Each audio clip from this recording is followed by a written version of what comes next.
আজ আখিরি মোনাজাতের মাধ্যমে শেষ হচ্ছে প্রথম পর্বের বিশ্ব ইজতেমা। এই মুহূর্তে টঙ্গী ইজতেমা ময়দানে আছেন সহকর্মী তোহা খান তামিম। সরাসরি যাচ্ছে তার কাছে।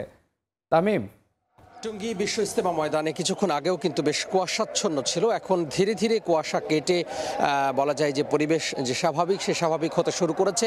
যদিও দুর্বল সূর্য মাঝে মধ্যে উঁকি দিচ্ছে, আবার মেঘের আড়ালে ঢেকে যাচ্ছে এবং এরই মধ্যেই আম বয়ান চলছে। এবং আমি একটু দেখাতে চাই আমার পেছনে 160 একরের বিশাল ময়দানের যেই বয়ান, সেই বয়ান চলছে এবং এখানে যে যারা রয়েছেন, মুসল্লিরা যারা রয়েছেন, তাদের যে আনাগোনা সেটি আমরা তাদের সরব উপস্থিতি লক্ষ্য করছি।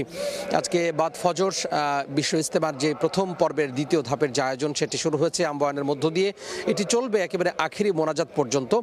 যদিও আরও কিছুক্ষণ আমবয়ান চলবে, এরপরে যে তাশকিরি বয়ান, সেই তাশকিরি বয়ান চলবে।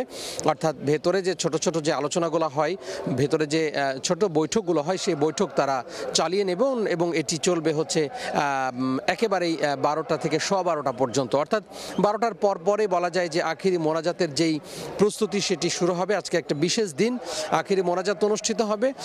যদিও আমরা গত যে প্রথম ধাপের, অর্থাৎ প্রথম পর্বের প্রথম ধাপের যেই রবিবারে যে আমরা দৃশ্যটি দেখেছিলাম আখিরি মোনাজাতকে কেন্দ্র করে মানুষের যেই প্রস্তুতি, সেটি আমরা খুব একটা লক্ষ্য করছি না। অর্থাৎ মানুষের উপস্থিতি আখিরি মোনাজাতের গত পর্বের থেকে কিছুটা কম বলে মনে হচ্ছে। যে সঙ্গত কারণেই এটি কম হওয়ার কথা। এর কারণ হচ্ছে যে গত প্রথম ধাপের যেই মানুষের অংশগ্রহণ, সেটি ছিল 41টি জেলা, আর এখানে এই যে দ্বিতীয় ধাপ, সেই দ্বিতীয় ধাপের অংশগ্রহণ করছে 22টি জেলা। সেক্ষেত্রে খুব স্বাভাবিকভাবেই একটু হলেও সংখ্যার দিক থেকে কম হওয়ার কথা রয়েছে। তারপরে আমরা লক্ষ্য করছি যে আশপাশে যে সমস্ত অলিগলিতে মানুষ রাত থেকে বা ভোর থেকে অবস্থান নেন, সেই অবস্থান কিন্তু আমরা এখনো পর্যন্ত লক্ষ্য করিনি। অর্থাৎ টঙ্গী ইজতেমা ময়দানের যে আশপাশে যে পরিস্থিতি, সেটি। তারপরেও আয়োজকদের পক্ষ থেকে বলা হচ্ছে, যেহেতু মধ্য দুপুরে এই যে আখেরি মোনাজাত অনুষ্ঠিত হবে, আখেরি মোনাজাত হবে, সেক্ষেত্রে মানুষ এখনও আসার সুযোগ রয়েছে এবং আসবে ধীরে ধীরে। এবং আখেরি মোনাজাত অনুষ্ঠিত হয়ে শেষ হয়ে প্রথম পর্বের দ্বিতীয় ধাপের যে আয়োজন, সেটি সম্পন্ন হবে। এরপরেই দুপুরের মধ্যে কিংবা জোহর নামাজ পড়ে এখান থেকে যারা মুসল্লি রয়েছেন তারা বের হয়ে যাবেন তাদের যে নিজ নিজ গন্তব্য, সে নিজ নিজ গন্তব্যে।